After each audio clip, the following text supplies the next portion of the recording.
खबरों का सारथी। गोल्डी मसाले लाए हैं फ्रेश लॉक टेक्नोलॉजी जो रखे मसालों को हर समय फ्रेश। गोल्डी मसाले। नमस्कार, खबर उत्तर प्रदेश में आपका स्वागत है। मैं हूं आरिश अजहर आपके साथ। रुक करेंगे इस वक्त की सुर्खियों पर। एमपी में सिरप कांड के बाद यूपी में अलर्ट। यूपी में शेसन फार्मा की कफ सिरप पर रोक। सरकारी निजी संस्थानों में दवा की सैंपलिंग के निर्देश। सीएम योगी की राजस्व विभाग के अफसरों के साथ बैठक। बोले फील्ड में तैनाती का आधार केवल परफॉर्मेंस। सीएम योगी का 2 दिवसीय वाराणसी दौरा कल। सीएम डीएसआर कॉन्क्लेव में होंगे शामिल। चित्रकूट के दौरे पर केंद्रीय मंत्री अनुप्रिया पटेल। लौह पुरुष सरदार पटेल की प्रतिमा पर माल्यार्पण कर दी श्रद्धांजलि। बरेली बवाल मामले में मौलाना तौकीर के करीबी नफीस के बारात घर पर दूसरे दिन भी चले बुलडोजर। भारी पुलिस बल तैनात। गोरखपुर चिड़ियाघर में बब्बर शेर भरत ने ली अंतिम सांस। केक काटकर जू में मना था 5वां जन्मदिन। के न्यूज़, खबरों का सारथी। और खबरों की शुरुआत इस वक्त कानपुर से कर रहे हैं। कानपुर से इस वक्त खबर मिल रही, शुरुआती झटकों के बाद ऑस्ट्रेलिया ए की वापसी। कप्तान जैक एडवर्ड्स की 89 रन की पारी। ऑस्ट्रेलिया ए का स्कोर पहुंचा 316 के पार। भारत के गेंदबाजों ने दम दिखाया है। अर्शदीप हर्षित ने लिए 3 विकेट।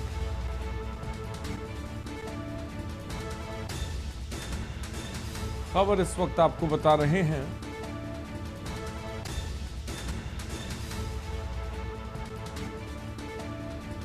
सीरीज 1-1 से बराबर मोड़ पर मुकाबला निर्णायक। आयुष बडोनी ने झटके 2 अहम विकेट।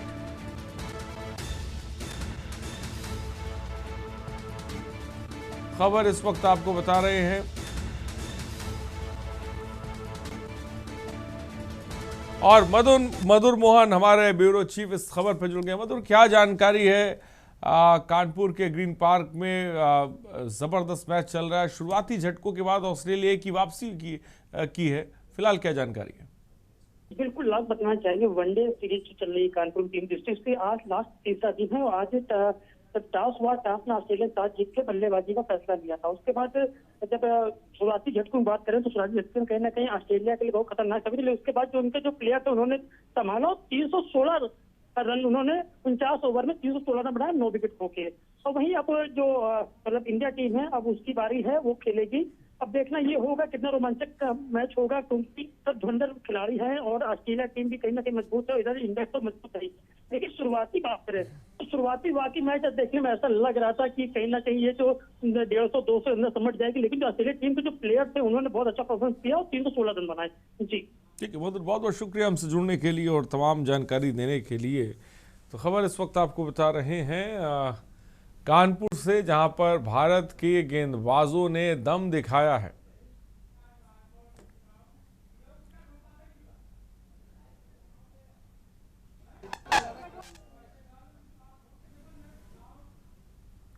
लखनऊ से खबर है एमपी में सिरप कांड के बाद यूपी में अलर्ट। यूपी में शेसन फार्मा की कफ सिरप पर रोक लगा दी गई है। सरकारी निजी संस्थानों में दवा की सैंपलिंग के निर्देश जारी कर दिए गए हैं। कफ सिरप के आयात निर्यात पर पूरी तरह से प्रतिबंध है और प्रदेश भर से नमूने लखनऊ लैब में भेजे जाएंगे। सभी ड्रग इंस्पेक्टरों को निर्देश जारी।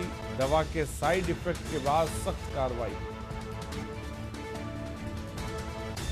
खबर इस वक्त आपको बता रहे हैं।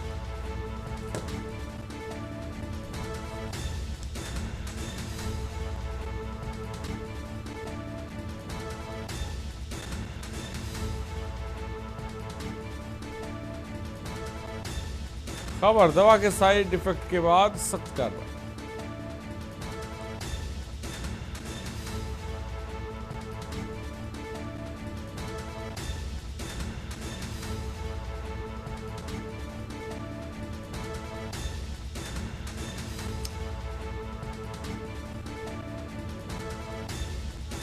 और मनीष तिवारी हमारे संवाददाता इस खबर पे अधिक जानकारी के साथ जुड़ गए हैं। शेसन फार्मा के सिरप पर मनीष, जिसे कह सकते हैं कि वो बैन लगा दिया गया है, क्या जानकारी आपके पास है? इस प्रकार से जो है 14 बच्चों की मौत का जब मामला सामने आया, जिसमें देखा गया कि श्रेयन फार्मा जो एक कप सिरप है, एक उसकी वजह उसमें कुछ ऐसे पदार्थ पाए गए जांच के दौरान कि उसको देखते हुए ये मालूम चला कि उन बच्चों की मौत की वजह जो है इस सिरप की वजह से है।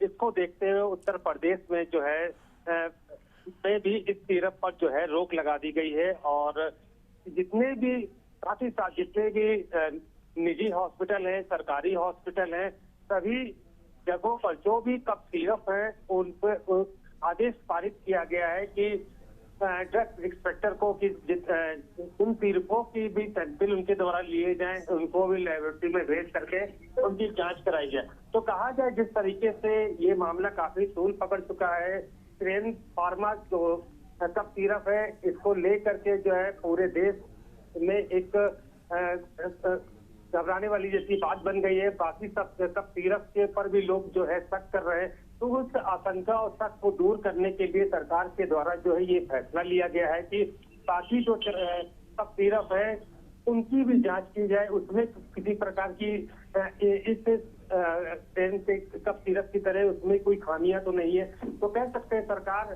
पहले से ही अब बाकी जो सिरप है उनका भी कदम उठा रही है और आपको बताया कि श्रेयन फार्मा जो है कप सिरप जो है पूरी तरीके से यूपी में रोक लगा दी गई है। जी बहुत बहुत शुक्रिया मनीष हमसे जुड़ने के लिए और तमाम जानकारी देने के लिए। तो खबर इस वक्त आपको बता रहे हैं।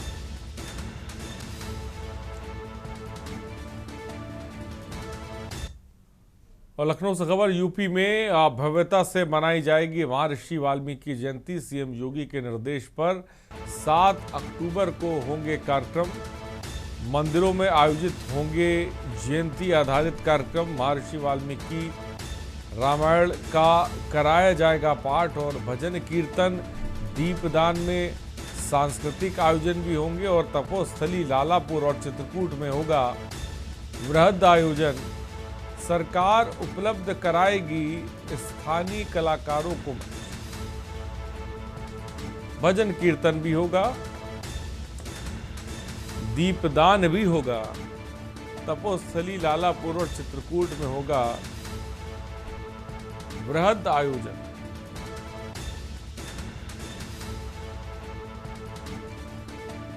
खबर इस वक्त आपको बता रहे हैं।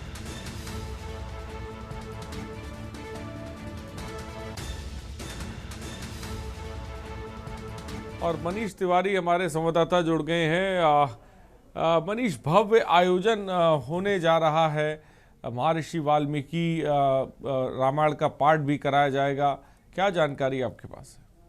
जी, जिस प्रकार उत्तर प्रदेश के मुख्यमंत्री के द्वारा महर्षि वाल्मीकि जयंती के अवसर पर जो है 7 तारीख को अवकाश घोषित कर दिया गया था और उसके बाद आज एक फिर निर्देश जारी किया गया कि 7 तारीख को जो है जितने भी वाल्मीकि मंदिर हैं वहां पर जो है भजन कीर्तन और रामायण की जाएगी। रामायण के लिए जो है वहां पर स्थानीय कलाकारों को जो है बुला करके वहां पर पूजन किया जाएगा, रामायण पढ़ी जाएगी, कीर्तन होगा।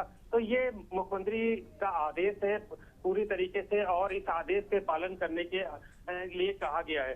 सांस्कृतिक आयोजन के भी इसमें कहा गया है, सांस्कृतिक आयोजन भी किए जाएं और जिस प्रकार से ये जिस प्रकार से सरकार के द्वारा जो है छुट्टी का आदेश पहले ही पारित किया जा चुका था, आज जो पारित किया गया इसको लेकर के जो भी तैयारियां प्रशासन के द्वारा की जा रही हैं, जो स्थानीय कलाकार हैं और उनको जो है 7 तारीख को बुला करके इन जो भी मंदिर है चित्रकूट पे हो या जहां पर भी उत्तर प्रदेश से जो भी मंदिर है तो वहां पर जो है सभी रामायण से लेकर के कीर्तन और प्रोग्रामों को लेकर के जो है तैयारियों की शुरुआत हो गई है।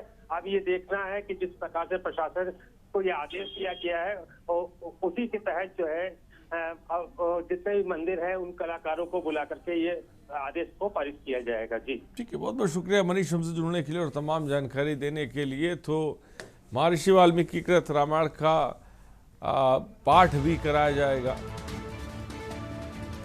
महर्षि वाल्मीकि जयंती पर।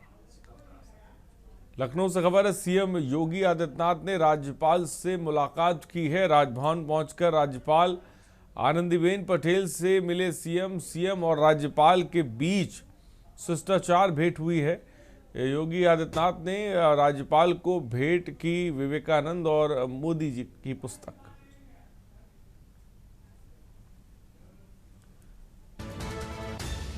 खबर इस वक्त आपको बता रहे, मुख्यमंत्री योगी आदित्यनाथ ने राज्यपाल आनंदीबेन पटेल से एक शिष्टाचार भेंट की है। उस भेंट के दौरान उन्होंने 2 पुस्तकें भी दी हैं।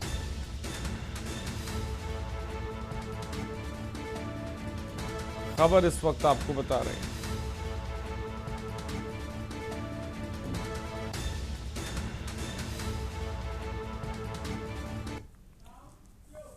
और आगरा से इस वक्त एक बड़ी खबर आपको बताने जा रहे हैं। मूर्ति विसर्जन में हादसा हुआ है।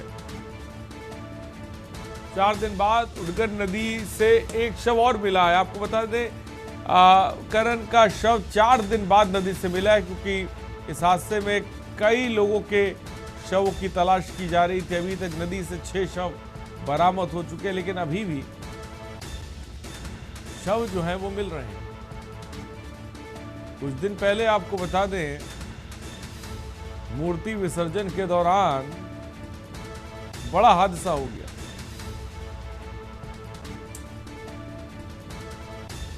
खबर इस वक्त लगातार चल रहा है राहत बचाव कार्य। आगरा से खबर, मूर्ति विसर्जन के दौरान आपको बता दें कुछ दिन पहले हादसा हुआ था, और अब क्योंकि रेस्क्यू ऑपरेशन चल रहा है तो 4 दिन बाद नदी में एक शव और मिला है, और शव की जो शिनाख्त है वो करण के रूप में हुई। अजेंद्र चौहान हमारे संवाददाता इस खबर पर अधिक जानकारी के साथ जुड़ा। अजेंद्र, लगातार रेस्क्यू ऑपरेशन चल रहा था जब विसर्जन में 13 लोग डूब गए थे, और अब ताजा अपडेट इस पूरे मामले पर क्या है? देखिए आरिफ, ये जो पूरा मामला है ये खेरागढ़ के थाना खेरागढ़ इलाके के उदगन नदी का मामला है, जहाँ एक ही गांव जो कि कुशियारपुर का गांव का नाम है, यहाँ के लोग मूर्ति विसर्जन करने गए थे। 13 लोग इस विसर्जन के दौरान डूबे थे, जिनमें कि पहले 5 लोगों के शव बरामद हुए थे और 1 का इलाज जारी था, और 7 लोगों का रेस्क्यू पिछले 60 घंटे से अधिक समय से चल रहा था। अभी थोड़ी देर पहले ही यहाँ जो एनडीआरएफ की टीम और तमाम जो पैरामिलिट्री फोर्स है, उन गोताखोरों को एक सफलता मिली कि 7 लोगों में से एक जो करण नाम का युवक था, उसका शव मिल चुका है। तो अब कुल मिलाकर इसमें अभी 6 शव ढूंढे जाने बाकी है। 6 शव का रेस्क्यू चल रहा है। लगातार यहाँ जिले के जिलाधिकारी, पुलिस कमिश्नर, तमाम यहाँ प्रशासनिक अधिकारी और ग्रामीणों ने यहाँ पर जो पानी था, जो नदी का जो पानी है, यहाँ पर उसको रोकने के लिए एक लोकल मिट्टी के कट्टों को मिट्टी में भर के एक डैम बनाया था, जिससे कि पानी रोका गया।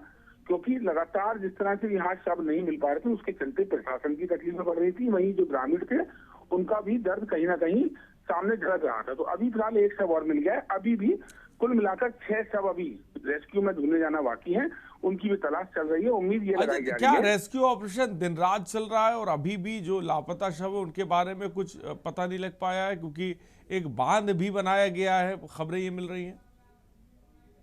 देखिए बिल्कुल, एक पानी को रोकने के लिए एक मिट्टी में कट्टे के बोरी के अंदर मिट्टी डाल के कट्टे से पानी रोका गया है। पानी का कटाव दूसरी तरफ किया गया है। तो अब जिस तरह से एक शव मिला है, यानी कि 60 घंटे से ज्यादा समय के बाद एक शव मिला है, करण नामक युवक है जिसकी शनाख्त हुई है, और अब जो बाकी के लोग हैं उनको भी ढूंढने का प्रयास चल रहा है। और अगर रेस्क्यू के बारे में बात करी जाए तो रेस्क्यू लगातार चल रहा है, मतलब सुबह दिन और रात 24 घंटे लगातार ये रेस्क्यू में यहाँ पर गोताखोर और स्टीमर लगे हुए हैं। यहाँ पर 2 पोपलाइन मशीन है जिन्होंने पानी को काटा है। उम्मीद ये जताई जा रही है कि एक शव मिलने की अभी उम्मीद और बताई जा रही है, लेकिन अभी फिलहाल कुल मिलाकर 6 लोगों को अभी शव नहीं मिल पाएंगे। 6 लोगों के शव लापता है। बहुत बहुत शुक्रिया अजय हमसे जुड़ने के लिए और तमाम जानकारी के लिए। एक शव मिला है जिसकी शिनाख्त करण के रूप में हुई है और 13 लोग विसर्जन के दौरान डूबे थे और अभी भी 6 शव लापता हैं। जो मशीनें हैं वो मंगाई गई हैं। एक वैकल्पिक डैम बनाया गया है ताकि कि किसी तरीके जो दिन रात रेस्क्यू ऑपरेशन चल रहा है उसके तहत कोई सफलता मिल सके। मेरठ से खबर है, कथित डॉक्टर ने किया हथियारों का प्रदर्शन। सोशल मीडिया पर हथियार प्रदर्शन का वीडियो वायरल। हथियारों के प्रदर्शन से भौकाल टाइट कर रहा था आरोपी। वीडियो में कई हथियारों सहित दिख रहा कथित डॉक्टर जुमीन खां बताया जा रहा है। कथित डॉक्टर का नाम, आरोपी पर पहले से दर्ज बताए जा रहे हैं कई मुकदमे और तस्वीरें आप देख सकते हैं। ये डॉक्टर साहब हैं जो हथियारों की नुमाइश कर रहे हैं। खबर इस वक्त आपको बता रहे हैं। तो ये तस्वीरें इस वक्त आपको दिखा रहे हैं और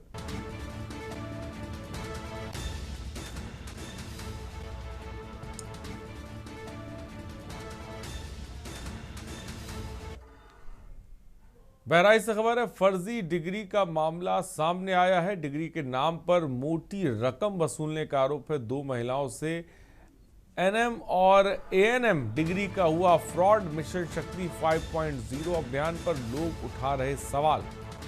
दोनों पीड़िताओं ने कोतवाली नानपारा में दी तहरीर।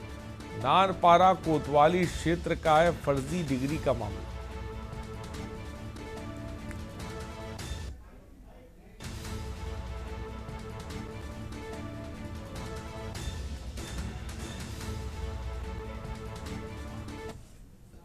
रुकते एक ब्रेक के लिए, जल्द लौटेंगे। आप देख रहे हैं के न्यूज, खबरों का साथ। ब्रेक के बाद आपका स्वागत है। बुलंदशहर से खबर है, पुलिस के हाथ चढ़े 3 शातिर चोर। देहात कोतवाली पुलिस ने चोरों को गिरफ्तार किया है। जनरेटर की डिस्प्ले चोरी करता था चोर गैंग। अस्पताल और मैरिज होम्स को बनाते थे निशाना। चोरों से जनरेटर की 2 डिस्प्ले, 5 बोर्ड और 6 पीएसओ बरामद हुए हैं। तमंचा भी बरामद हुआ है, चाकू बरामद हुआ। आरोपियों पर पहले से कई मामले दर्ज हैं। खबर इस वक्त आपको बता रहे हैं। तो 2 कारतूस, चाकू भी बरामद। आरोपियों पर पहले से दर्ज हैं कई मामले।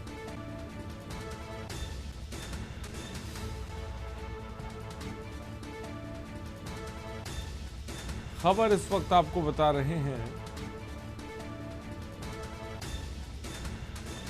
आरोपी दीपक और देव प्रकाश है अलीगढ़ निवासी। तीसरा आरोपी सचिदानंद मूल रूप से बिहार का निवासी है। शांति रिजॉर्ट के रास्ते पर बम्बे के पास से हुई गिरफ्तारी।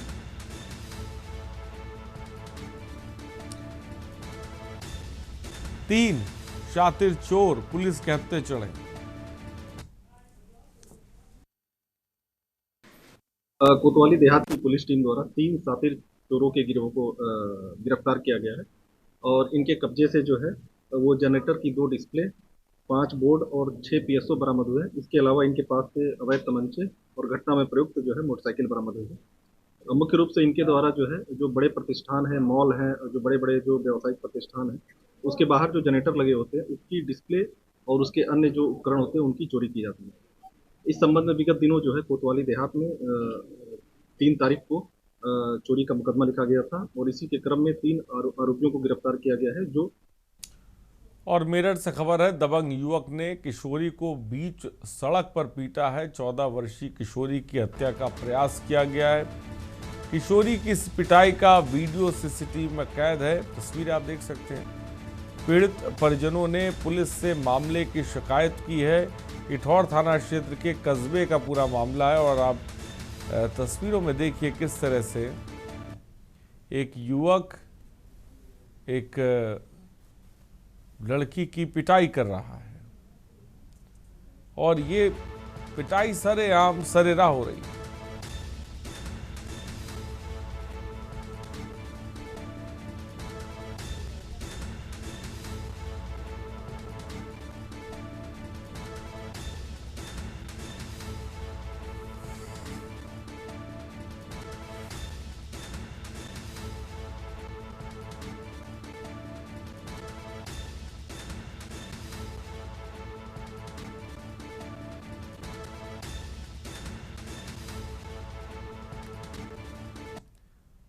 और बरेली से खबर है, आप पार्टी का प्रतिनिधिमंडल जाएगा बरेली। 7 अक्टूबर को प्रतिनिधिमंडल भेजने का ऐलान आप सांसद संजय सिंह ने एक्स पर जानकारी दी है। बरेली घटना की जांच के लिए जाएगा एएपी डेलीगेशन। आपका 16 सदस्यीय प्रतिनिधिमंडल बरेली जाने के लिए घोषित किया गया है।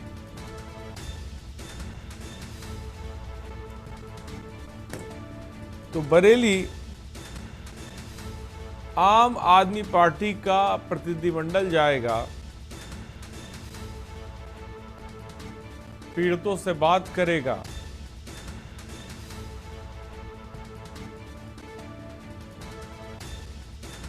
संजय सिंह ने अपने एक्स हैंडल पर यह पोस्ट किया है, जिसको आप तस्वीरों में देख सकते हैं।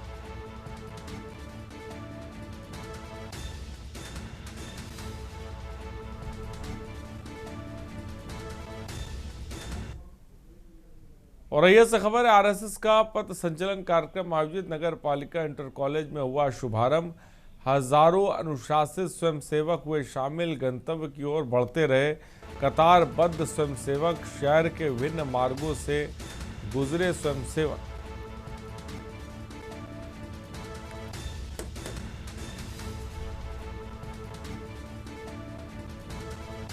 खबर इस वक्त आपको बता रही है।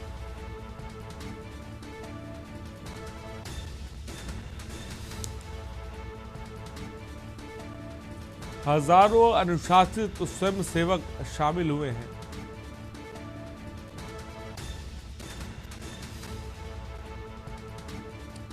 शहर के विभिन्न मार्गों से गुजरे।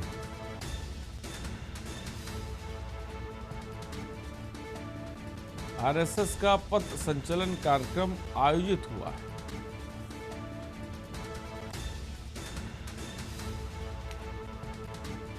और भगवान श्री राम की तपोभूमि चित्रकूट के दौरे पर आए केंद्रीय मंत्री और अपना दल एस की राष्ट्रीय अध्यक्ष अनुप्रिया पटेल का आज जोरदार स्वागत हुआ। मऊ मानिकपुर से विधायक अविनाश चंद्र द्विवेदी के नेतृत्व में पार्टी कार्यकर्ताओं ने केंद्रीय मंत्री का गर्मजोशी से अभिनंदन किया और अपने दौरे के दौरान अनुप्रिया पटेल ने लौह पुरुष सरदार पटेल की प्रतिमा पर माल्यार्पण कर उन्हें श्रद्धांजलि अर्पित की।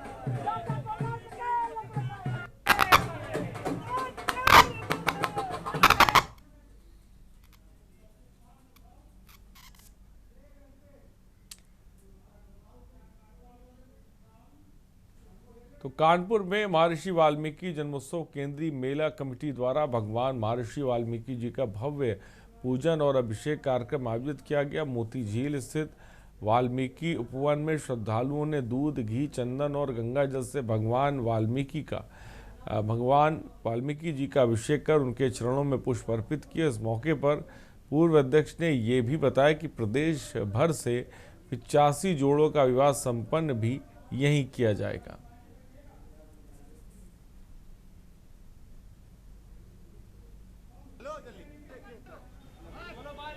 कार्यक्रम का हमारा पंचरत्न से अभिषेक, स्नान धुनवन और उसी के साथ हवन पूजन जो आज हुआ है।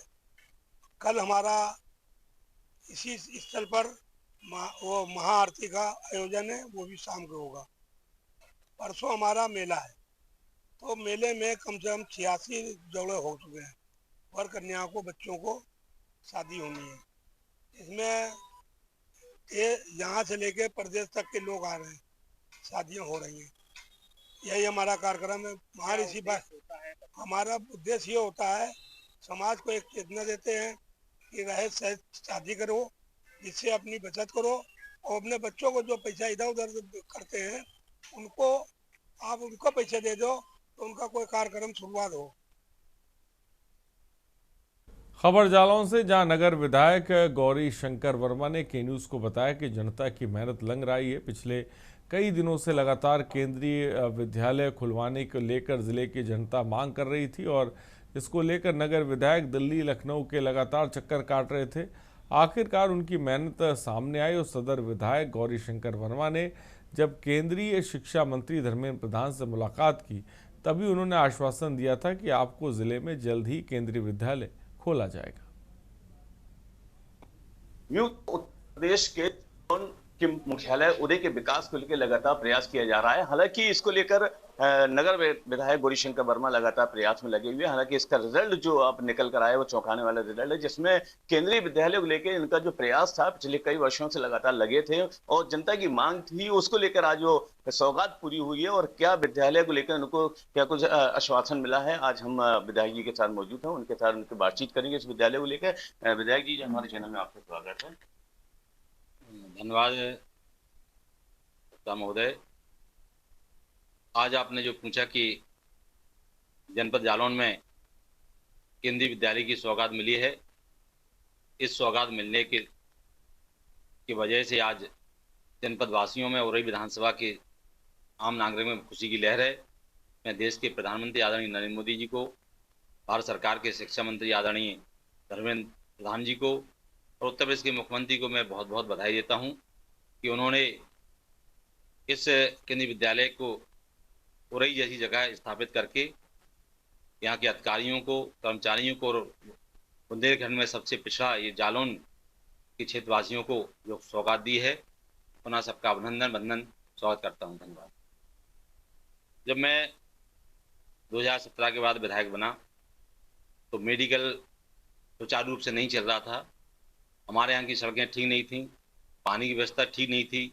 बस मेरा एक ही और है कि हमारे जनपद जालौन में एक इंजीनियरिंग कॉलेज बने, जिससे कि बुंदेलखंड में सिर्फ झांसी में इंजीनियरिंग कॉलेज है, अभी उरई या अन्य आसपास जिले में कहीं इंजीनियरिंग कॉलेज नहीं है। और अगर झांसी के बाद सबसे बड़ा शहर बुंदेलखंड में कोई है तो उरई है। इसलिए अब इंजीनियरिंग कॉलेज की मैं मांग करूंगा, क्योंकि एक मांग मेरी पूरी हो गई, दूसरी मांग मैं शुरू करूंगा और आने वाले समय में मैं इंजीनियरिंग कॉलेज की स्थापना उरई के अंदर कराने का प्रयास करूंगा। 2027 के बाद बने, लेकिन उसकी मांग मैं अभी शुरू करूंगा। ये थे उरई नगर विधायक गौरी शंकर वर्मा। उनका साफ तौर से कहना ये है कि जिस तरीके से शिक्षा के क्षेत्र में ये जो कार्य कर रहे हैं उसमें कहीं ना कहीं इनको जो सौगात मिली है, तो साफ तौर से कहना ये है कि इंजीनियरिंग कॉलेज की जो मांग कर रहे हैं, तो ये इंजीनियरिंग कॉलेज आप कब से मांग कर रहे हो, कब तक लगता है आपको बनेगा? मैं इंजीनियरिंग कॉलेज की मांग मैंने 2022 की बात की थी, लेकिन अभी चूंकि इंजीनियरिंग कॉलेज की कहीं जमीन भी और कहीं अभी मुख्यमंत्री के पास प्रस्ताव है, आई होगी। ठीक है, विधायक जी का साफ तौर से कहना है कि जिस तरीके से एक शिक्षा जो केंद्रीय विद्यालय से लोगों को मिली थी, कहीं ना कहीं उसमें उरई की जनता को जो लाभ मिलेगा तो लोगों तक ये जो लाभ पहुंचेगा और यही है। अब देखना ये होगा आने वाले समय में कितना इनका रंग लाता है, ये आने वाला वक्त बताएगा। कैमरा पर्सन मनीष पांडे के साथ मजीद रहमान, के न्यूज़ जालौन। और खबर चित्रकूट से, जहां संचारी रोग नियंत्रण अभियान के तहत रविवार को नगर पालिका परिसर के तत्वाधान में जन जागरूकता रैली आयोजित की गई। प्रदेश के पूर्व राज्य मंत्री चंद्रिका प्रसाद उपाध्याय